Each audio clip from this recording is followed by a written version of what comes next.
Friends, అందరూ ఎలా ఉన్నారు? నేనైతే బాగున్నాను. మీరు కూడా బాగుండాలనుకుంటున్నాను. ఫ్రెండ్స్, ఈరోజు మా పాప వాళ్ళ స్కూల్లో కల్చరల్ ఫెస్ట్ జరిగింది.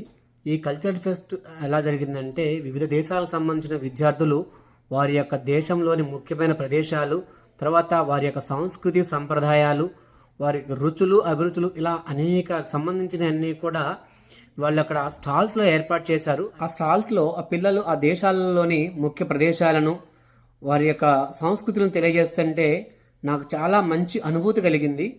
ఆ అనుభూతిని మీకు కూడా తెలియజేద్దాము, తర్వాత వీడియోస్ మీకు కూడా షేర్ చేయాలని చెప్పేసి ఆ వీడియో అయితే నేను చేస్తున్నాను. ఈ వీడియో ఎవరు కూడా మిస్ కాకుండా లాస్ట్ వరకు చూడండి. ఇంకా కొత్తగా ఎవరైతే మన ఛానల్ చూస్తున్నారో మన ఛానల్ని సబ్స్క్రైబ్ చేసుకోండి. మన వీడియో నచ్చితే లైక్ చేయండి, షేర్ చేయండి, కామెంట్ చేయండి. కెనడా వర్క్ పర్మిట్ గురించి, పిఆర్ గురించి అనేక మోసాలు జరుగుతున్నవి. ఆ మోసాలు నిజంగా వర్క్ పర్మిట్స్ ఉన్నాయా, పిఆర్లు అనేవి అంత ఈజీగా వస్తున్నాయా, ఇలా ప్రతి ఒక్క విషయం గురించి కూడా నేను మీకోసం వీడియోలు నేను చేస్తూనే ఉంటాను. మీకు ఇంకా ఏమైనా డౌట్స్ కనుక ఏమైనా ఉన్నట్లయితే మన కామెంట్ బాక్స్లో తెలియచేయండి. అంతేకాదు, మీకోసం నేను మన కామెంట్ బాక్స్లో నా మొబైల్ నెంబర్ కూడా ఉంది. మీకు కావాలంటే వాట్సాప్లో కూడా. లోపలికి వెళ్ళగానే ముందుగా ఇటలీ స్టాల్ కనిపించింది. అక్కడ విద్యార్థులు తమ దేశంలోని ప్రసిద్ధ ప్రదేశాలు, సంస్కృతి, ప్రజల జీవన విధానం గురించి ఎంతో ఆసక్తికరంగా వివరించారు. ఒక్కసారి చూస్తే నిజంగానే ఇటలీ వెళ్ళినట్టే అనిపించింది. ఆ తర్వాత మేము జపాన్ స్టాల్కి వెళ్ళాము. అక్కడ ఒక ప్రత్యేకమైన టీ తాగాము. ఆ టీ రుచి ఎలా ఉందో చెప్పాలంటే నిజంగా అదొక నాకు కొత్త అనుభవంలాగా అనిపించింది. తర్వాత స్కాట్లాండ్లోని స్టాల్లో వారి యొక్క సాంప్రదాయ దుస్తులు, భౌగోళిక విశేషాల గురించి తెలుసుకున్నాము. అక్కడి డ్రెస్సులు చూస్తుంటే సినిమా షూటింగ్ జరుగుతున్నట్టే అనిపించింది.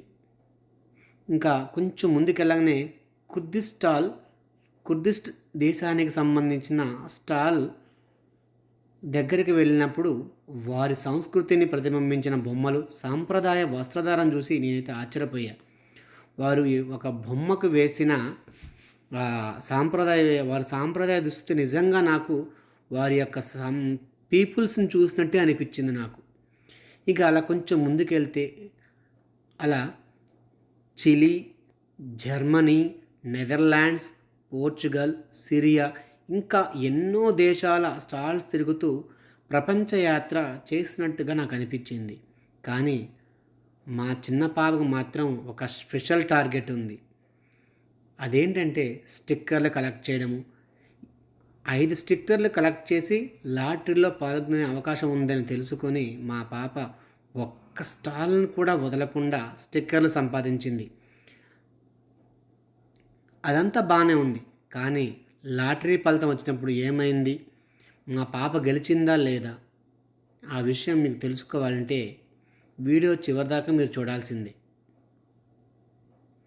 ఇంకా అక్కడ 6 రకాల స్వీట్స్ ఏర్పాటు చేశారు. వాటిని చూసి మేము ఆగలేకపోయాము.